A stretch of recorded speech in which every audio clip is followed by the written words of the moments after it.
নমস্কার, কবি রয়েছে আপনাদের সঙ্গে। আপনারা কম বেশি প্রত্যেকেই বিউটি অ্যান্ড দ্য বিস্ট এই ইডিয়ামটার সঙ্গে খুব পরিচিত। সেটা সম্ভবত এমবডিমেন্ট হচ্ছে এই ফ্রেমটা, বিউটি সঙ্গে বিস্ট। আমার সঙ্গে যে বসে আছে আমার ছোট্ট একটি বোন, খুব মিষ্টি একটি বোন, তার নাম মোক্ষা। আপনারা প্রত্যেকে ইতিমধ্যেই জানেন। এবং মোক্ষা শব্দের অর্থ মানে বাঙালি যাকে মোক্ষ বলে, মোক্ষের অর্থ মুক্তি বা নির্বাণ। সুদূর দক্ষিণ ভারত থেকে এই কলকাতায় এসে প্রতিবাদে বিদ্রোহে মুক্তি খুঁজে পাওয়া মেয়েটির নাম হলো মোক্ষা। মোক্ষা, তোমায় স্বাগত জানাই। থ্যাংক ইউ দাদা। প্রথমে বলো, কেমন আছো তুমি?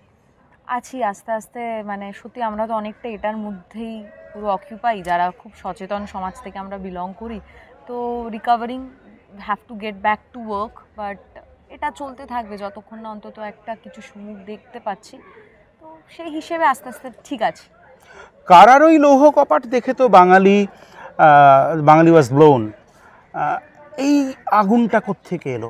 আমি এটা তো মানে তুমি একজন মানে যথেষ্ট প্রতিভাবতী ক্লাসিক্যাল ডান্সার, সে বিষয়ে কোনো সন্দেহ নেই, কিন্তু এটা শুধু প্রতিভা থাকলে হয় না।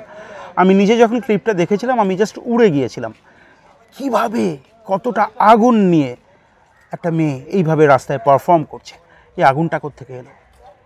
এই যে যেটা বললেন যে ওই ভয় থেকে মুক্ত হয়ে, উন্মুক্ত হয়ে মোক্ষা, পৃথা সেনগুপ্ত থেকে ভয়কে জয় করে মোক্ষা হয়ে আবার যখন মনে হলো বাংলা ছেড়ে যাওয়ার পরেও যেটা খুব দরকার এখন আসা এই টাইমে হিউম্যানিটেরিয়ান গ্রাউন্ডে মানব বোধের জন্য, সেটা হয়তো এক এক সময় ওই একটা মিষ্টি, তুমি যেন বলার মিষ্টি বোন, এই কখনো কখনো প্রচুর মিষ্টি লক্ষ্মী মেয়েরা যখন এক একটা নিজের মা কালীতে পরিণত হয়, কেন সেটারই হয়তো প্রতিফলন ওই নাচটা। তার আগে করেছিলাম বিস্তীর্ণ দুপারে, পরপর ওই একটা এনজিও থেকে করেছিলাম। তো সবারই তখন একটা খুব ওই স্টেট অফ মাইন্ড, তখন সবে সিবিআইয়ের কাছে যায়নি, মানে জাস্ট সবে তারপরেরটা জাস্ট সিবিআইয়ের কাছে গেছিলো, মানে কি সব এখনও যেন পারপ্লেক্সড অনেক মানুষ, বাট একটা গতি খুঁজে পেয়েছে যে যেহেতু তখন একটা ওই স্টেট অফ মাইন্ড থেকে, মানে ওটা নাচ ছিল না কি ছিল, ওটাকে আমি বিদ্রোহ বলবো, ওটা নাচের ব্যাকরণ মেনে কিছু হয়। That was not sheer performance,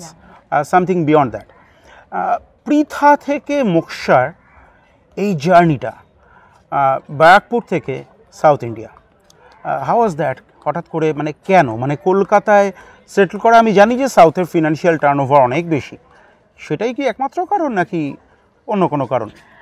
কলকাতাতে তো মোটামুটি 3 বছর হয়েছিল কাজ করছিলাম। প্রথমে সাপোর্টিং ক্যারেক্টার্স দিয়ে শুরু করেছিলাম, তারপরে লিড পাই, তারপরে কিছু কাজ করি। এবার এখানে করতে, কিন্তু যেখানেই যেতাম এখানে একটা অদ্ভুত ব্যাপার নয়, আমি খুব একটা ক্লিশে কাইন্ড অফ, মানে ও খুব বেশি টু নেভ টু বিকাম আ হিরোইন, মানে অ্যাজ সাচ হিরোইন, বা মানে একটা লিড যাকে ভাবা যায়, বা যাকে নিয়ে একটা গোটা ছবি হতে পারে, সেটা আমি দেখেছিলাম। আর না হলেই খুব একটা মানে ভীষণ, তুমি আমাদের গ্রুপে তুমি থিয়েটার করো না, বা মানে ইউ ডোন্ট নো এনিথিং, তুমি ভীষণ মূর্খ, মানে এই দুটো ক্লাস কনফ্লিক্টে আটকে গেছিলাম। আমার শেষ ছবিটি ছিল সর্ষে ফুল, যদিও ওটা আপনি দেখেছেন কিনা জানি না, প্ল্যাটফর্মে, হ্যাঁ আপনি তো দেখেছো কিনা জানি না, ওটা বেশ একটা কর্মা দিয়ে শুরু করেছিলাম। কর্মা ফিল্মটা দেখে, রিঙ্গো ব্যানার্জির ওই মুভিটা দেখে আমি ফার্স্ট মালায়ালাম থেকে কল পাই। তারপরে সর্ষে ফুল ওয়াজ মাই লাস্ট মুভি, যেটা কিনা মোটামুটি অনেক ক্লিপস ভাইরাল দেখেছিলাম, প্রচুর মানুষ পছন্দ করেছিল, ওটাই আপাতত তো শেষ কাজ ছিল। তো ওখান থেকে ওখানে যাওয়াটা হচ্ছে, ওখানে প্রথমত মানে আমি 3টে ভাষায় মূলত কাজ করছি, আর এতটাই বেশি তামিল, তেলেগু, মালায়ালাম, তো ওখানে স্কোপটা এতটা বেশি। ধরুন একটা কাজ ধরুক, আর ওখানে কি হয়, ফার্স্ট ইউ হ্যাভ টু মানে I am a very lucky girl to have a wonderful manager Manish G, he is from Mumbai. তো মানিশ জির সাথে ওরকম টিউনিংটা আছে, উনি ওরকম ফিল্টার করে প্রজেক্টসগুলোই আনে যেটা কিনা which is my cup of tea. সব ছবি যে আমি বা সব কাজ যে আমি জাস্টিফাই করতে পারবো এর তো কোনো মানে নেই। তো ওখানে এরকম প্রচুর অ্যাম্পল ওয়ার্কের সুযোগ আছে, এটা আমার পছন্দ হচ্ছে না ওটা আমি করছি, ওটা পছন্দ হচ্ছে না বা এর সাথে আমার টার্মস মিলছে না আমি ওটা করছি। তো এত অ্যাম্পল ওয়ার্কের সুযোগ, আর এত ছবি রিলিজ হয়, মানে সে স্টার হোক কি এমনি নিউ কামার্সদের হোক, আর সে সম্মানটাও পায়, সে নিউ কামার্স হোক কি স্টার্স হোক, সেই সম্মানটা যেটা অ্যাম্বিয়েন্সটা অনেক বেশি প্রফেশনাল, অনেক বেশি প্রফেশনাল আর অনেক বেশি ডিসিপ্লিন। মানে কল টাইমে, মানে আমি তো সাউথে গিয়ে আমার প্রথমত যেটা আমি দেখলাম যে আমি যে কনভেন্টে পড়াশুনো করেছিলাম সেটা এখানের সাথে অনেক কিছুতেই, মানে আমি তো মানে যে কলেজ লাইফটা কি জানতাম না, বিকজ আমি যেহেতু জবও করতাম, পার্ট টাইম টিচার ছিলাম সেন্ট অগাস্টিনে। তো ওইটার মধ্যে সবসময় একটা ডিউটি, একটা ডিসিপ্লিনে মোটামুটি ছিলাম। তো এখানে ইন্ডাস্ট্রিতে দেখলাম ব্যাপারটা অন্যরকম, আমি সত্যি বেমানান, আই এম নট ফিট। এখানে এতটাই বেশি ট্যালেন্ট আমার মনে হয়, হয়তো I am very misfit for the Bengali as such Bengali industry. তো সাউথে গিয়ে বুঝলাম যে একটা ছবি, দুটো ছবি থেকে যে প্রকাশটা, যে অ্যাকসেপ্টেন্সটা, যে ভালোবাসাটা, মানে তখন তো মানে এখন তাও একটু একটু ভাষা আমি তেলেগু আর মালায়ালামটা অল্প ভালো পারি না, অল্প পারি, করচ কঞ্চম, বাট ওই যে অ্যাকসেপ্টেন্সটা না জেনেও ওই যে ল্যাঙ্গুয়েজ অফ লাভ আর ভাইব্রেশনটা এতটা ম্যাচ হয়ে গেছে, তো ওখান থেকে আর মানে মনে হয় না, I should do really, I should আরো ভালো কাজ। How do you grow your vocabulary? Vocabulary আগে যেরকম হয়ে যেত, আমি অনেককেই শুনেছি 1 2 3 4 করে বলতে শুনেছি, এখন সেটা একদম অবসোলেট।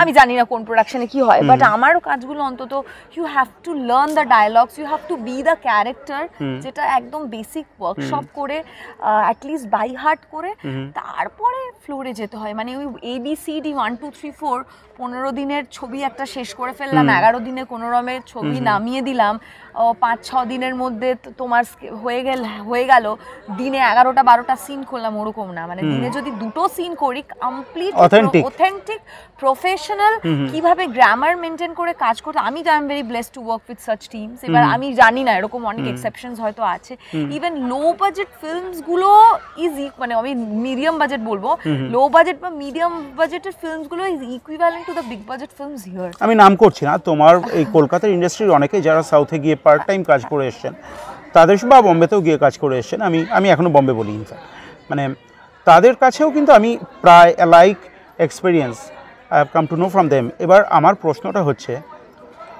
ওখানকার ফিনান্সিয়াল স্পেকট্রামটা অনেকটা বড়, এটাও কি তোমার চলে যাওয়ার প্রাথমিক কারণ, নাকি এখানে ইউ গট ফ্রাস্ট্রেটেড হিয়ার?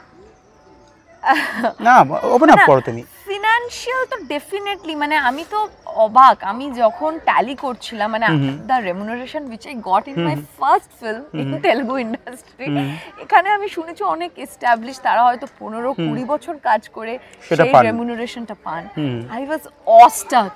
আর এখন মানে আফটার 2 to 3 ইয়ার্স আমি মালায়ালাম ইন্ডাস্ট্রিতে যে রেমুনারেশনটা আফটার 2 মুভিজ, এটা এখন আমি মানে চার্জ করি, মানে সেটা হয়তো এখানের অনেক মানে বড়, আমি মানে তথা আমি ফিমেল অ্যাক্ট্রেসেসের কথা বলছি, আমি হিরোদের কথা বলছি না, তো তারাও হয়তো সেটা এখন অনেক বছর কাজ করার পর সেটা বাংলায় পায়। তো আমি অবাকই হয়ে যাই, সেটা তো একটা ডেফিনেটলি, কিন্তু শুধু সেটার জন্য হলে বলতাম না, যদি সত্যি মানে যদি সেটাই হতো তাহলে এই হাই টাইমে, দিওয়ালি টাইমে, আমাদের দিওয়ালি তো সব মানে ইন্ডিয়ান একটা সব থেকে বড় ফেস্টিভ্যাল, তো এই টাইমে এত ওপেনিং, এত ইনগ্রেশনস, মোটামুটি তো আমার লাস্ট 3টে ছবি বেশ হিট হয়েছিল, ইউএই থেকে calls for the ingression, shop ingression, ফিতে কাটা, হায়দ্রাবাদ, তামিলনাড়ু, অ্যাডভার্টাইজমেন্ট দিওয়ালি, এগুলো কিন্তু করি শুধু পয়সা হলে, কিন্তু এখন না, অবশ্যই না, মানে তোমার সাথে একসাথে পা মিলিয়ে খালি এটা করতাম না, তো শুধু মানি মাইন্ডেড হিসেবে যাইনি। ডেফিনেটলি ওখানে গিয়ে যেটা শিখেছি হচ্ছে, প্রথমত আমি classical dancer, and they are very very much rooted with the culture. Even আমার যে পারভারিশ, এই যে একটা ক্লাসিক্যাল ঘরানা, আমার সঙ্গীত, আমার বাড়ির ম্যাক্সিমাম ক্লাসিক্যাল পরিবার, নৃত্যে আমি ছিলাম, তো সেইটা দেখেছি। আর ওখানে অনেক ক্যাটাগরি হয়, মানে the way they have perceived me, প্রথমে একজন ক্লাসিক্যাল ডান্সার, ওই যে সম্মানটা, ও মোক্ষাজি বা মোক্ষা গারু, তেলুগুরা গারু বলে, মানে জি আন্ডি, আন্ডি মানে হচ্ছে ওরা জি বলে, মোক্ষ মানে এই যে I am treated like a queen there, so you should be and ওটা না নিজের পুরো কামানো, মানে এরকম না কেউ একটা রেফার করে দিয়েছে বা কোন একটা বিগ স্টারের মুভিতে পাশে গিয়ে আইটেম ডান্স দুটো করে রাতারাতি একটা সেন্সেশন হয়ে গেলাম, খুব একটা স্ক্রিন শো করে, এরকম না। কাজ করতে করতে পরপর কাজ করতে and which are really doing great even on OTT, hard earn. তো সেই হার্ড আর্নের জায়গাটা থেকে যখন দেখলাম যে এটা একটা অনেক বড় অ্যাচিভমেন্ট, কেরালার মতো একটা জায়গা যেটাকে আমি ডেফিনেটলি বলবো দ্যাটস আ কমিউনিস্ট স্টেটের, যদি আমি অ্যান্ড দে ট্রিট মানে irrespective of any religion, because আমরা ওখানে জানি ওরা ভীষণ তিনটে রিলিজন খুব একসাথে, তো একটা হিন্দু ইরেসপেক্টিভ অফ হিন্দু, একটা মুসলিম অ্যান্ড একটা খ্রিশ্চান কমিউনিটি, ইভেন জিউজও ওখানে আছে, তাদের কাছেও ভাগবতী, এটা একটা অনেক বড় পাওনা।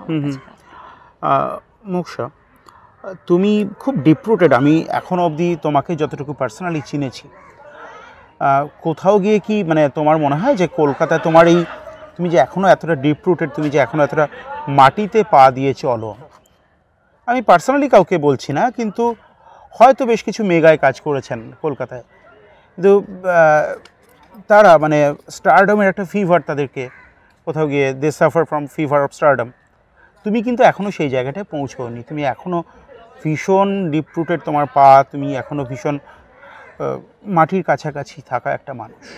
এটা কি নিজেকে গ্রুম করো এইভাবে, নাকি এটা ওখানকার শিক্ষা?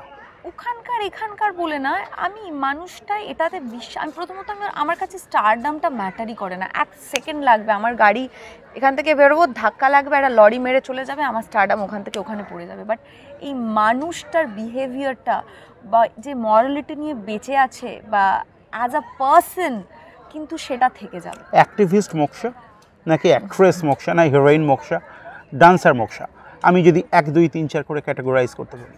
মানুষ মোক্ষা। That's great. এরপরে বাকি 4টে কীভাবে? সেটা তো মানে একটা প্যাশন, আমি পড়াশুনো করেছি সাইকোলজি নিয়ে, এবার হয়তো আরও মানে আমি by the time I entered my masters, আমি I stepped into film industry এখানে কলকাতায়, তো হয়তো আমি পড়াশোনাটা কন্টিনিউ করলে হয়তো আমি ইদার একজন সাইকাইট্রিস্ট হতাম, সাইকাইট্রিস্ট বলবো না, মেডিসিন সাইকোলজিস্ট হতাম, মেডিসিন ক্লিনিক্যাল সাইকোলজিস্ট হতাম। তো ইভেন মেডিকেলেও আমার একটা কোথাও না কোথাও কি ন্যাক ছিল, বাট আমি একটু ওই রক্ত মানে ওগুলোতে আমি একটু ভয় পাই বলে, যদিও আমি বায়োলজিতে যথেষ্ট খারাপ ছিলাম না খুব একটা, বেশ ভালোই লাগতো, কিন্তু তাও হ্যাঁ একটু ওই সেন্সিটিভিটির জন্য না আমি মানে আমার গ্র্যাজুয়েশনে সাইকোলজিটা চুজ করলাম। তো সেখান থেকে দাঁড়িয়ে একটা ওই সেন্সিটিভিটিটা তখন পড়াশোনা করতে করতে জানা বুঝেছি, এখন আমার মনে হয় সেটা রিয়েল লাইফে আই ক্যান অ্যাপ্লাই, মানে এত বিভিন্ন কালচারে কাজ করি, তাদেরকে ইনভাইভ করা, একটা তেলেগুর সাথে তেলেগু মানে তাদের মনোভাবনায় কাজ করা, একটা তামিল ওয়ারাজ মালায়ালি, এবার আমরা জানি সাউথ মানে ওভারঅল ইটস আ বিগ মানে it's a same, but no, there are also a lot of different cultural differences, behavioral differences, so সেখানেও বুঝে চলা, বুঝে ভাষাটাকে নিয়ে প্রত্যেকটা ডিফারেন্ট আমার প্রত্যেকটা কাজ ডিফারেন্ট চরিত্র ডিফারেন্ট, তো if I want I can do 15 movies in a year, but whereas I do 2 to 3 films, মানে ওই হিসেবে concentrate on quality, definitely I look up to it, because হয়তো একটা দুটো প্রথমে বুঝতে পারিনি, একটা দুটো কাজ করেছিলাম, সেটা আমার মনে হয় not that up to the mark, কিন্তু আমি তখন নতুন, I don't even know, এখান থেকে জাস্ট বেরিয়েছি, তো সেখান থেকে দাঁড়িয়ে এখন আমার কাছে আমার মনে হয় এই যাই করি না কেন, ইটস আ হিরোইন কি অ্যাক্ট্রেস, ইটস আ প্রফেশন, আপনার একটা প্রফেশন, এটা একটা আমার প্রফেশন, বাট আলটিমেটলি ঘুরে ফিরে আমরা এগুলো কাদের জন্য করছি, একটা সেক্ট অফ অডিয়েন্স যারা ধরুন আমাকে 5জন মানুষ পছন্দ করলো, তো তাদেরকে শুধু আমার কাজ দিয়ে ভুলিয়ে মানে বা শুধু একটা গ্ল্যাম কোশন দিয়ে ভুলিয়ে রাখলাম, একটা সোশ্যাল রেসপন্সিবিলিটি বা মরালিটি নিলাম না, যখন সত্যি এই সংকট অবস্থা কিভাবে আমরা দেখেছি, মানে কিভাবে একটা এত বড় গণ আন্দোলন হয়েছে, তো সেখানে কিছু অ্যালিবাইস দিয়ে মুখ ফিরিয়ে রাখবো আমার শিল্পের নাম করে, সেটা হয়তো আমি পারলাম না, ওই জন্যই হয়তো আমি সেলিব্রিটি না, আর আমি সেটা কোনোদিন হতেও চাই না, মানে আমি যদি আমি সেই সেলিব্রিটি হতেই চাই না যেটা আমাকে মানুষ খালি রিল হিসেবে সেলিব্রেট করবে, যেখানে আমি একই সাথে পায়ে পা মিলিয়ে ঠিককে ঠিক বেঠিককে বেঠিক বলতে পারবো। ক্লিক থ্রু রেশিও বলা হয়, আমরা ইউটিউব বা ফেসবুক স্ক্রোল করতে করতে আমি দেখেছি অন্তত 10 to 12% ক্লিক থ্রু রেশিও, সেখানে কিন্তু মোক্ষার বেশ কিছু রিলস বা শর্টস অবধারিতভাবেই বেশি আসে, এবং সেটা কিন্তু অল ইন্ডিয়া স্পেকট্রামে, মানে নট অনলি কলকাতা এবং গত 2-3 মাসের এই ঘটনাবলী দিয়ে নয়, মানে মোক্ষার স্টারডমটা ওখানে ঠিক কতটা কোট আনকোট স্টারডম সেটা কিন্তু আমরা বুঝতে পারি। সরি, তোমার বিরুদ্ধে এখানে কিছু ডেফিনিট অভিযোগ। তুমি পলিটিক্যাল ফেভার নেওয়ার জন্য এতটা মাটিতে নেমেছো, কিভাবে অ্যাড্রেস করবে বিষয়টাকে, কি মনে হয় শুনলে? এইগুলো ওই যে কিন্তু আমাদের রাজ্যে কি মানে অভিযোগ থাকলেই তাকে অভিযুক্ত বলা যায়? তাই তো বলা হয়, অনেকে বলতে চান না, তাহলে বলি অ্যাকিউজ, তুমি অভিযুক্ত, তাহলে আমি অভিযুক্ত, আমি অভিযুক্ত বাবা বলবো না, আবার ধরে নিয়ে চলে গেলে তোমাকে আমাকে, তো অ্যাকিউজ মোক্ষা। আচ্ছা, এটা যদি বলে থাকে তাহলে আপনাকে বলি, তোমাকে বলি দাদা, নট অনলি বেঙ্গল, আমাকে যদি পলিটিক্স করতেই হয়, যেখানে রানী আমি সেখানে গিয়েই করব, ঠিক আছে? আর এর আগেও আমি এখানে ডিরেক্ট বলছি, বাংলার বাইরে থেকে প্রচণ্ড ভালো জায়গায়, তেলেঙ্গানা যখন গভর্নমেন্ট ফর্ম হয় তার আগের দিন কলটা আমি পাই, আন্ধ্রায় যখন জানাসেনা যেতে সেখানেরও কলটা আমি পাই, কেরালাতে তো ওরা confuse, who am I actually, who am I. So কেরালাতেও দুটো, আমি যে গভর্নমেন্ট আছে ট্যুরিজম ডিপার্টমেন্ট থেকে, আমি maybe if I speak in English they can also understand, আমি বাংলাতেই বলছি, so I think they also know, I have been getting calls from even out of Bengal and my work places direct from কি বলবো central থেকে। So সেটা হলে আমি ওখানে করব, why should I come here এরকম মাটিতে নেমে, আর যেখানে রাজনীতি বলে কিছু হয় না, এখানে পুরোটাই দুর্নীতি আর কূটনীতি, প্রথমত কূটনীতি তারপরে রাজনীতি। আই ডোন্ট ওয়ান্ট, আমার এখনও অনেক বয়স পড়ে আছে, আমার অত বয়স্ক হয়ে যায়নি, আর বয়সটা কিছু ব্যাপারও ম্যাটারও করে না।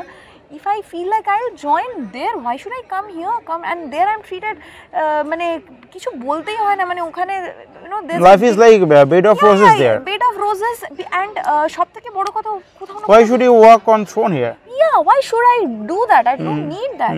And even সেখান থেকে যারা এটা বলছে তাদের কাছে আমি ক্লিয়ার হয়ে গেলাম, আমাকে যদি কোনোদিন করতে হয় আমি সেখানে, সেই পলিটিক্স মানে সেখানে গিয়ে করব, এখানে এসে করব না। এবার এটার জন্য যদি বলে তাহলে আচ্ছা বাঙালি মেয়ে হয়, সেটা আমি এখন কিছু বলতে চাই না, মানে বাঙালি, মানে before that I am an Indian, আর এরকম বহু প্রবাসী বাঙালি আর প্রবাসী বাঙালি প্লাস এনআরবি আছে যারা বিভিন্ন রাজ্যে থাকে কর্মসূত্রে, তারাও যথেষ্ট, এবং এরকম গ্ল্যাম কোশেন্ট নিয়ে, গ্ল্যাম কোশেন্ট এটা ম্যাটার করে ওখানে, এটা ভীষণ, এখানেও করে, ওখানে আরো বেশি করে ম্যাটার করে। ওখানে আবার আমি একটা জিনিস দেখেছি, শুধু গ্ল্যাম কোশেন্টটা না, মানে যাকে তাকে ধরে একটা মঞ্চে তুলে দিলাম, গুড় চিনি বলে দিল, এমপি এমএলএ হয়ে গেল, সেরকম না। আমি কিন্তু দেখলাম তারা লিটারালি পড়াশুনোটা করে, মানে, আর ধরুন আমাকে যদি আমি যদি কখনো আসি, I have to groom myself, I have to know the structure of Indian politics, the civic society, যেটা আমার সাবজেক্ট নয়, আমি হয়তো অতটাও ইতিহাস জানি না। Do you think, do your colleagues from your fraternity know something about politics seriously? Who have already stepped into it? No, definitely they might be knowing, and that's the reason they are on their chair. I do respect them and the hard work.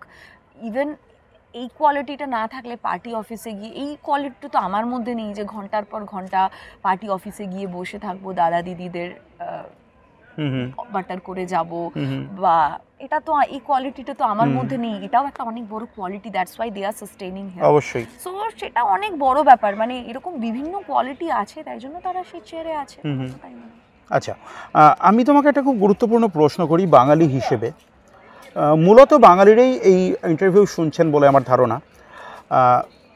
বাঙালি রাজনীতি, বাংলার রাজনীতি সম্পর্কে ওখানকার মানুষের ধারণাটা সঠিকভাবে কি? আরজি কর কি ওখানেও কোনো প্রভাব ফেলেছে? আরজি কর তো সারা দেশে, মানে now we come to know কেন এটা 3 মাস আগে সুমোটো করে সুপ্রিম কোর্টে গেছিল, জাস্ট দেশের ব্যবস্থাটাকে থামানোর জন্য। দ্যাটস হোয়াট এখন তো সাধারণ অজ্ঞমুজ্ঞ মানুষ মানে এটাই বুঝতে পারছে। কারণ কি, আমি তো ওখান থেকেই জানতে পারি। আমার প্রথমে আমার আলানাটি রামাচন্দ্র টু তেলুগু ফিল্মটা রিলিজ হয়েছিল, আমি ওখানের প্রমোশনে ছিলাম, ওখান থেকে আমি কেরালায় যাই নেক্সট ফিল্মের প্রজেক্ট নিয়ে ডিসকাশন করতে। আমি 14 তারিখে রাত তখন অবধি এতটাই ব্যস্ত ছিলাম, আমি ফোন টোন খুব একটা ঘাটিনি। আমার বাবা মাও তখন ভাইজ্যাকে ছিল, বাবারা 12 তারিখে আসেন। এবার বাবা তো জানে, মানে বাবা মা আমাকে কিছু বলেনি, ওরা ভয়ের চোটে, মানে ও কি করবেন, আমি এতটাই সেন্সিটিভ, আর এটা এতটাই সেন্সিটিভ, সবাই তো নড়ে গেছে।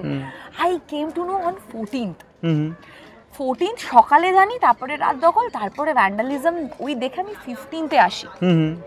15th এসে দেন আই রিয়েলাইজড কি সারা মানে ভাইজ্যাকে আমার, যেখানে আমার যে জায়গায় ছবিগুলো চলেছে, ভাইজ্যাকের মেডিকেল কলেজ, প্রত্যেকটা জায়গা থেকে র্যালি, কোচিতে, তামিলনাড়ুতে, তো প্রত্যেকটা জায়গায় মেডিকেল কলেজে তো সারা ভারতে হচ্ছে। মোশা, I am sorry to interrupt you, but আমি জানতে চাই সাধারণ মানুষের মধ্যে কতটা প্রভাব তৈরি হয়েছে বা আদৌ হয়েছে। অভয়া, আমি আপনাকে বলছি, আমি এই যখন গেলাম না, আমি একটা ওই বিলে দেখতাম এরকম জাস্টিস ফর অভয়া, কোচিতেও আমি দেখেছি এরকম। এটা না আফটার নির্ভয়া কেস, এটা একটা অনেক বড় কেস, মানে যেটার কাছে আর বহুই, তুমি তো ইউটিউবার, তুমি তো দেখছো, অ্যাপার্ট ফ্রম বেঙ্গল, সারা দেশে, সারা পৃথিবীতে কত মানুষ এত, এবং সেটা শুধু এনআরআইদের মধ্যে নয়, এনআরআইদের মধ্যে না, why they are so much intrigued, এত রহস্য, এত সাসপিশিয়াস ব্যাপারটা কেন, সেটার জন্য people are intrigued, everyone is aware of it. হয়তো যেহেতু এটা এখন অনেকটা থামিয়ে দিয়েছে সেন্ট্রাল থেকে বলে হয়তো এখন এটা আবার এখানেই মধ্যে সীমাবদ্ধ, কিন্তু আমার মনে হয় এটা এত তাড়াতাড়ি। অভয়া বলে আরেকটা কেস হয়েছিল কোট্টায়াম, কেরালার কোট্টায়াম একটা চার্চে। তো আমি যখন এটা পড়ে আমার প্রমোশনে বা এটা পড়ে আমি প্রত্যেক দিন এখনো যেরকম এভরিডে বেরোলি এটা পড়ে, বাড়িতে অনেক সময় যখন ভিডিও করি এটা পড়ে করি, তো আমাকে তখন একজন ফাদার ওখানে বলেছিলেন দেয়ার ওয়াজ আনাদার অভয়া। তারপরে আমি নেটে দেখি 28 বছর বাদে সিস্টার অভয়া, যেটা চার্চে ওনার মার্ডার হয়েছিল, কারা কারা যুক্ত, ওখানে অনেক ইনফ্লুয়েন্সিয়াল পলিটিশিয়ানসরা ছিল, একটি চোর রাজসাক্ষী হয়ে 28 বছর পরে সিস্টার অভয়াকে, নান হননি, সিস্টার 19 না 21 বছরের সিস্টার অভয়া 28 বছর পর উনি বিচার পান।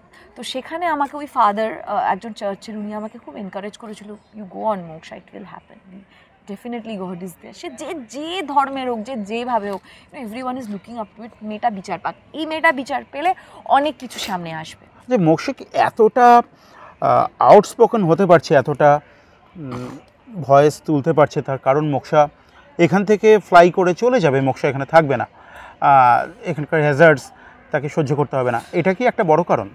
আমার মনে হয় কিছুদিন আগে রোদ্দুর রয় বলে যিনি আছেন, তাকে বাইরে থেকে নিয়ে এসে, এখন ইন্ডিয়াতেই তো আছি, এটা ব্যাপারটা না, আমার মনে এরকম অনেকেই হয়েছে এটাও খানিকটা সত্যি। আমি অনেককে, তারাও হয়তো চায় অনেক কিছু বলতে, বাট তারা মানুষ হিসেবেও ভালো, কিন্তু তাদের তো এখানে কাজ করতে হবে, স্কোপ নেই।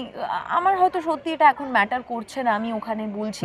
আর যারা ভাষা বোঝে না তারা আমাকে এরকমও বলছে, are you trying to defend the CM, you know, we can see another, no, the way you are dancing, the way you are fighting. I said please, that's the reason আমি যখন লাইভ করি আমি ইংলিশে কথা বলি, because they are thinking somewhere down the line I am supporting the ruling party here, I am speaking like her. I said no, not at all, I do respect, you know, however she have, I mean that's a complete different thing, but এখানে now it's a only cause, it's complete. ওই জন্য junior ডক্টরদের পাশে ছিলাম, because মনে করেছিলাম সত্যি political হোক। Both initiates with aim, Moksha and Mamata Banerjee. Bengal have found second Mamata Banerjee. I will go and jump there if it is so. I will have no other option but to jump. You know, no, my God, I don't even want to become. I am leaving. না, সেটা কি তুমি রাজনীতিতে আসতে চাও না, নাকি particularly ওনার পলিটিক্সকে তুমি পছন্দ করো? না, আমি তো বললাম রাজনীতিতে এখন ভাবছি না। না, এখন ভাবছো না, কিন্তু তোমার কি আসার ইচ্ছে আছে? Do you want to know anything, something about politics and step into it, or you either you don't want at all? আমার এই যে অভয়া, ওই যে একটা ওই দুম করে এতটা পাল্টে দিয়েছে, জানি না আবার কোন অভয়া বা নির্ভয় আমার কোনো আরেকটা এরকম অঙ্গীকার পরপর এরকম ঘটে চলেছে কিন্তু হ্যাঁ এটা খুব অ্যালার্মিং এক্স্যাক্টলি এরকম আবার কখন হয়তো কিছু বছর পর এমন একটা কিছু দেখলাম আবার একটা নতুন করে ভিশন এলো হয়তো মাদার টেরেসার মতো কল বলি বা কি বলি তখন উই ডোন্ট নো কালকে কি হবে উই ডোন্ট ইভেন নো গতকালও আমরা দেখতে পারলাম কিভাবে এসইউভি গাড়িতে কালো কাজ প্রোটেক্ট করে আমাদের আরেক ধনঞ্জয়কে নিয়ে আসা হচ্ছে তো কিভাবে কি জানি আমাদের তো ওটাই ভয় আবার কখন উনি না মুখপাত্র হয়ে যান তো সেই ভয়টা আছে তো you are becoming explosive so এইটা আমাদের কাছে অনেক বড় ব্যাপার তো এখানে তো মানে আই ডোন্ট ইভেন থিঙ্ক এখন আর সব থেকে বড় কথা এই অভয়া জন্যে মানে এইটাকে কেন্দ্র করে যারা যারা পলিটিক্স করছেন বা এটাকে কেন্দ্র করে যারা যারা পপুলারিটি এটার করে যদি আমাকে আমার বাংলায় ফিরতে হয় তাহলে আমার ধিক্কার আমাকে মরে যাওয়া উচিত এরকম একটা নক্কারজনক কাজ তাহলে আমার কিসের ট্যালেন্ট তাহলে আমার কিসের প্রতিভা তাহলে আমার কিসের নিজস্ব সেলফ সত্তা I can be in the crowd but I have my own individuality আমার এটাকে প্রয়োজন পড়ে না আবার যদি আমি 5 বছর বাদে আসি আমি আমার ট্যালেন্ট আমি আমার পোটেনশিয়াল নিয়ে একা লড়ে দেখিয়ে দেবো আমাকে এইটা জন্যে দরকার নেই এটাকে ডিপেন্ড করে কিছু করার একদম আমি এটা মোক্ষা বেঙ্গলকে রিপ্রেজেন্ট করছে এবং all over India all over world আমি বলবো এটা এখানকার থেকে অনেক বড় স্পেকট্রামেও কাজ করে আমি মোক্ষাকে জিজ্ঞেস করব যে মোক্ষা তুমি কি মনে করো যে তোমার এটা খুব তুমি সাইকোলজি স্টুডেন্ট তুমি বলে এবং আমার এই বিষয়টা নিয়ে একটা ভীষণ রকমের আগ্রহ রয়েছে কোথাও গিয়ে তোমাকে এটা খুব সাময়িকভাবে ট্রিগার করলো আলটিমেটলি এই জিনিসটার মধ্যে চলে এসে মানে এইভাবে মুভমেন্টের মধ্যে চলে এসে তুমি তোমার যে এক্সটেন্ডেড সেলফ সেটাকে তুমি হারিয়ে ফেলছো কোথাও গিয়ে তুমি তোমার নিষ্ঠায় ফিরে যেতে চাও এটা কি তোমার মনে হয় না it's okay you are continuing ফিরতে তো হবেই কারণ কাজ তো সবাইকে আজকে আমি 3 মাস 4 মাস ম্যাক্সিমাম 5 মাস ম্যাক্সিমাম 6 মাস 6 মাসের এটা আমি আমার সেভিংস দিয়ে চলছি যাই খোঁজে যেভাবেই চলি না কেন এর পরে হোয়াটস নেক্সট আমি কি পারবো আমার বাড়িটা কে চালাবে আমার তো মানে এরকম কোনো মানে কি বলবো আমার মানে যারা এরকমও বলতে শুনেছি যারা পয়সা নিয়ে মিছিলে হাঁটছে তাহলে আসুক না ইডি সিবিআই বা সিআইডি আমি সিআইডি অবধি যাচ্ছি না সিআইডি এসে একটু আইটি ফাইলটা স্ক্যান করে দেখুক না পয়সাটা কোথা থেকে আসছে আমার আইটি ফাইলটা দেখুক না ট্যাক্সটা ঠিক মতো ভরছি কিনা সেটা আমার বক্তব্য আমাদের নিজেদের আমি তো ডেফিনেটলি আমার সংসারটা তো কেউ চালিয়ে দেবে না যারা বলছে আজকে আমার কর্মের মধ্যেও যেন এটা অ্যাক্টিভ থাকে আমি যখন আমার কাজে গেছিলাম আমি এটা পড়ে গেছিলাম এটা একবার অলরেডি এটার জন্য দিয়েছি এতটা ভোকাল হয়েছি এতটা নিচে নেমেছি অনেকের মতে বাট অনেকের মতে ঠিক আছে এটা যদি আমরা বোকা হই তো বোকা বাট আমরা অতি চালাক নই তো সেখান থেকে দাঁড়িয়ে এটাকে একটা মানে এটা একটা কাইন্ড অফ ওয়ার্ক হিসেবেই রাখছি কিন্তু কাজেও তো অনেকেই তো কাজে ফিরছেন কাজেও তো ফিরতে হবে কারণ কেউ তো আমার বিলস গুলো বা আমার প্রত্যেক মাসের যে এক্সপেন্সেসটা কেউ বিয়ার করছেন আর আমি সেটা চাইও না সেটা তো বাধ্যবাধকতা সেটা চাইও না আমার প্রয়োজনও নেই সেটা এখন আর সেটা খুব মানে গর্বের সাথে বলতে পারি একদম শেষ দিকে চলে এসেছি আর দুটো প্রশ্ন করব মোক্ষাকে তুমি কি সত্যি মনে করো যে এই কলকাতায় বা এই বাংলায় নারী নিরাপত্তা কারণ সরকার কিছুদিন আগেই তুমি খুব আমার থেকে বেটার তুমি জানো কারণ তুমি বিষয়টার সঙ্গে সরাসরি যুক্ত হওয়ার কথা তোমার মেয়েদের রাতে কাজ করতে বারণ করেছেন আমি যাই হোক সেটাতে যদি নাও যাই নারী নিরাপত্তার ক্ষেত্রে পশ্চিমবঙ্গ কি পিছিয়ে আছে কারণ তুমি ব্রডার ওয়ার্ল্ডটা অনেক বেশি দেখেছো প্র্যাকটিক্যালি দেখেছো বেড়াতে গিয়ে দেখোনি থেকে দেখেছো তোমার কি মনে হয় পশ্চিমবঙ্গ সত্যি নারী নিরাপত্তার ক্ষেত্রে পিছিয়ে আছে এটা আমি একটু 2 বছর আগে থেকেই বললাম যে আমি নিজেও বলছি যখন আমি রাত্রিবেলা ড্রাইভ করছি বা বেরিয়েছি অদ্ভুত একটা ওই কালচারটা কোথাও না কোথাও সে আগের কলকাতাটাও নেই ইভেন আমি ব্যারাকপুরের মেয়ে ব্যারাকপুরে আজকে যখন ছোটবেলায় বিভিন্ন শোজ করতাম সুকান্ত সদনের প্রোগ্রাম করে যখন ফিরতাম তখন একটা অন্যরকম ব্যাপার ছিল এখন কোথাও না কোথাও গিয়ে একটা অ্যাটিটিউড পাল্টে গেছে ওই সেই বাংলাটা নেই whereas আমি যখন হায়দ্রাবাদি বলি না কেন বা আমি চেন্নাই বলি না কেন কোচি কেরালা মানে কেরালার যে কোনো জায়গায় বলি না কেন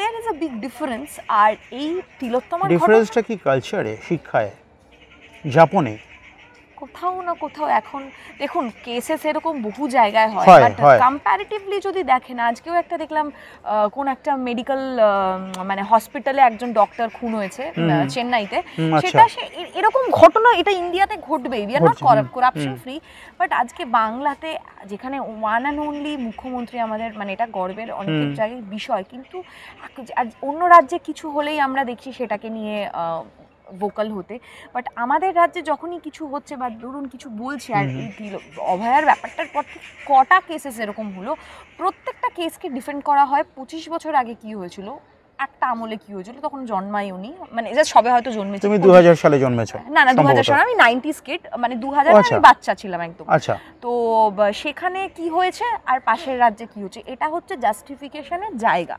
আচ্ছা, ইভেন আমি লোকসভাতেও গিয়ে দেখলাম এখানকার কিছু ভীষণ ভালো বক্তা, জাস্ট মনে হলো অ্যাকশন পড়ে নিয়ে গেছে, তারা জাস্ট ঠোকার জন্য তাদেরকে বলছে, আলটিমেটলি কনস্টিটিউয়েন্সিতে কি চায় সেটা কিন্তু দেখতে পেলাম। আমি এটাই অবাক হয়ে গেছিলাম এখানের পলিটিক্স। আর আমি দেখেছি অন্যান্য স্টেটে political rivals, they are friend, এখানেও হয়তো তার ডেফিনেটলি বন্ধু, এখানে কর্মীরা লড়াই করে, and I feel so pity যে এখানকার কর্মীরা দেখি লড়াই করে মরে, but they all are friends.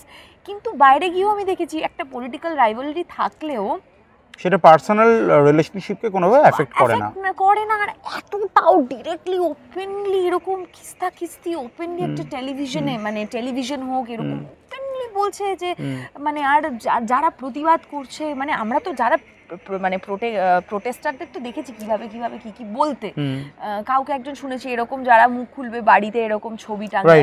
তোমাকে কোনো থ্রেট পেতে হয়েছে? আমাকে তো প্রথমেই যখন গেছিলাম সিবিআই নাম করে ফেক কলস এসে বিভিন্ন, তারপরে তো অনেকে অনেক লোকেট করতে পেরেছো কারা করেছেন? সবাই জানে, আর নতুন করে কি, মানে প্রোটেস্টারদেরকে যারা করছে আর কারা করতে পারে তারাই করছে, মানে এদেরকে বলে আর কি হবে ওনাদেরকে নতুন করে ওই করে। আর সেকেন্ডলি হচ্ছে যেটা মেন হয়েছিল ওই একটা ওই নাচটা নিয়ে আমার শাসক দল থেকে ডিরেক্টলি পেজ থেকে বলেছিল এটা কি নৃত্য হচ্ছে না উদ্বুদ্ধ করা হচ্ছে, সো সেটা আমি তারপরেই দেখি শুধু একটি পার্টি না, বিভিন্ন দেখলাম পার্টিরা, বা আমি পার্টি নিয়ে বলছি কারণ ওটা একটা অফিসিয়াল একটা পার্টি পেজ থেকে বেরিয়েছিল, তারপরে দেখলাম বিভিন্ন জায়গা থেকে যারা আমাকে চেনেও না, এটা আমি অন্য চ্যানেলেও বলেছি, তো তারপরে কিছু যায় আসে না, কারণ আমি দেখলাম এটা একটা সংখ্যা, when you are away from it people can understand what the conscious souls are trying to speak out. We are the sect of those conscious. They are afraid of this. Yes, whenever you are talking about consciousness, সচেতনতা, awareness, why we are being. তুমি সত্যজিৎ রায় দেখেছো, হীরক রাজার দেশে নিশ্চয়ই দেখেছো, ওরা যত বেশি জানে তত কম মানে, যত বেশি পড়ে তত বেশি জানে তত কম মানে। আমরা এই সাক্ষাৎকারের মধ্যে মানুষ মোকসাকে, অভিনেত্রী মোকসাকে কিছুটা হলেও এইটুকু বৃত্তের মধ্যে, এত অল্প বয়সী কিন্তু চেতনার দিক থেকে এতটা এগিয়ে থাকা একটি মেয়েকে ধরতে পারা সম্ভব নয়।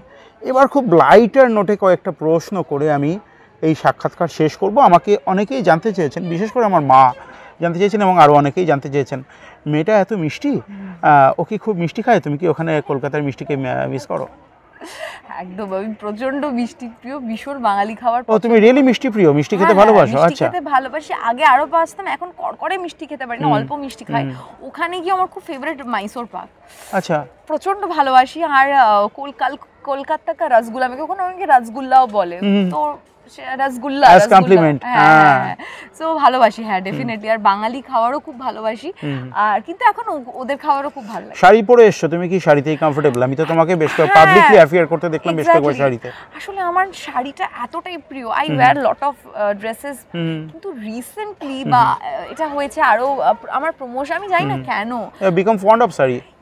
মানে এটা বরাবরই ছিল, এখন যেন আরো, মানে and you look great. Thank you. আর ভীষণ ভালোবাসি শাড়িটা, আর শাড়িটা পরে আমি যতটা কমফোর্টেবল, মানে মারামারি করতেও হয়তো কমফোর্টেবল, নাচ করতেও কমফোর্টেবল, তেমনি মানে I am very comfortable with. তোমার আচ্ছা কালারিফাই 2 সম্পর্কে তোমার কিছুটা শিখেছি, হ্যাঁ আরোটা অ্যাডভান্স। মারামারি শুনে আমার মনে পড়লো কালারিফাই 2, ওখানে কি তুমি নিজেই রান্না টান্না করো নাকি মানে বাঙালি খাবার টাবার পাও? মানে তোমার যিনি কুক, যিনি হেল্পিং হ্যান্ড আছেন যারা, আসলে এখনো অবধি আমি খুব ফরচুনেট, আমি না I am being placed in the 3 star 4 star hotels, কারণ আমি ট্রাভেল করে করে কাজ করি। না তুমি থাকো অ্যাকচুয়ালি কোথায়? আমি তো যেখানে যখন প্রজেক্টস হয় সেখানে থাকি, ওয়ার্কশপের সময়। তোমার ঠিকানা কোথায় সাউথে? আমার ঠিকানা, I am so proud to say, আমি 3টে স্টেটে ইকুইভ্যালেন্টলি কাজ করি, মূলত তেলেগু আর মালায়ালাম এখন বেশি করছি। সো যখন মালায়ালামে কেরালায় থাকি ট্রিভ্যান্ড্রম আর কোচিতে, আমার ওখানে এক দাদাও আছে, ওনার বাড়িতে যখন থাকি, but usually I am put up in very good hotels. আর ওখানে তুমি বেঙ্গলি কুইজিন অবভিয়াসলি পাও? বেঙ্গলি কুইজিন খুব একটা পাই না, কিন্তু প্রচুর বাঙালি, মানে এখানে ভুরি ভুরি বাঙালি, মানে এখন তো কেরালায় মানে half of the Malayalis have gone to UAE, UK, বাঙালিরা ওখানে প্রচুর বাঙালি, আর তারাও আমাকে চেনে, তারাও বাংলা। আর একটা মন খারাপের কথা, কারণ অ্যাক্রস সাউথ ইন্ডিয়া প্রচুর বাঙালি, কিন্তু তারা ওখানে খুব সম্মানজনক, আমি কোনো পেশাকে ছোট করছি না, কিন্তু এমন অনেক কাজের সঙ্গে যুক্ত যেটা তাদের পেডিগ্রির সঙ্গে জেনারেলি যায় না হয়তো। সেটা আমি কি বলতে চাইছি তুমি বোধহয় বুঝতে পারছো? আমিও খানিকটা নোটিস করেছি, এটা খুব মন খারাপের কথা। এমপ্লয়মেন্ট এখানে এতটাই কমে গিয়েছে যে এখানকার মানুষজন ওখানে গিয়ে খানিকটা তো সেটা বটেই, যখন আমরা কথা বলি, but they are so proud, কোনো কাজ ছোট না, অবশ্যই না, অবশ্যই না, দে আর সো প্রাউড, আমার মতো তারা সেম কথাটাই বলে। আমি বলতে চাইছি দে মানে not অ্যাকর্ডেড with their education or anything. Exactly. Even because প্রথমত পার ক্যাপিটা যেটা বলে না, পার ক্যাপিটা পার ডে ইনকাম, আমি এখানে লেবার চার্জও, আমার যে দাদা আছে উনি প্রমোটিং এর সাথে আছেন ওখানের পার ডে একটা লেবারের, আমি একটা লেবারের কথা বলছি, 1200 থেকে 1500, এখানে ম্যাক্সিমাম 300 থেকে 300 টাকা ম্যাক্সিমাম। তো যখন আমরা ফ্লাইটে করে আসি তখন ওনারাও হই হই করতে করতে আসে, এখানে কেউ মুর্শিদাবাদ, তারা বিশাল, অনেকে মুর্শিদাবাদের অনেকটা বিশাল বড় বড় বাড়ি বলবো না, ছোটখাটো একটা থাকার ঠিকঠাক জায়গা করে নিচ্ছে। So they are very happy, they have learn Malayalam, they have learn the respective languages where they are staying. So আমার তাদেরকে দেখে খুব গর্ব মনে হয়, তারাও খুব আনন্দ, মাথা উঁচু করে, ওরা যেটা করছে মাথা উঁচু করে ওরা ওখানে কাজ করছে, ওরা আনন্দের সাথে আছে। বাট ট্রাস্ট মি, এখন আমি ওখানকার খাবারও খুব ভালোবাসি।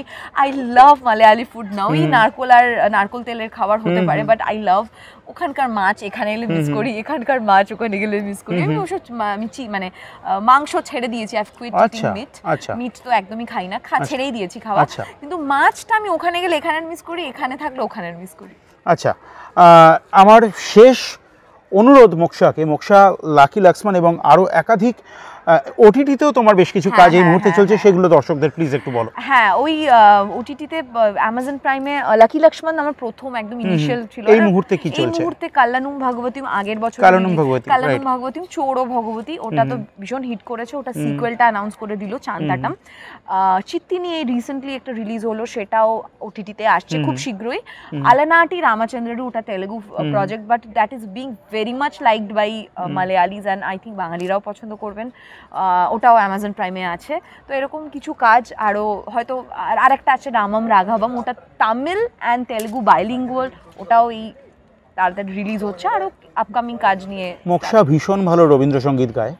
আমি মোক্ষাকে একটা অনুরোধ করব, হয় তুমি রবীন্দ্রনাথের গানের যে কোনো এক কি দু লাইন, অথবা তোমার প্রিয় কোনো মালায়ালাম বা কোনো তেলুগু গান। না, এখানে একদম তেলুগু মালায়ালাম, ওখানে গেলে ওদের ভাষায় গাই, এখানে আমি আমার ভাষায় বা তোমার ভাষায় গাইবে। প্লিজ দু লাইন দর্শকদের জন্য। আমি আর কোনো এন্ডিং নোট কিন্তু দেব না। মোক্ষার গানের সঙ্গে সঙ্গে কিন্তু আমাদের এপিসোড শেষ হয়ে যাবে। এরকম আরও এক্সক্লুসিভ আপডেটস পাওয়ার জন্য আপনার চোখ থাক কবির সৌরভের ইউটিউব চ্যানেলে। মোক্ষা প্লিজ।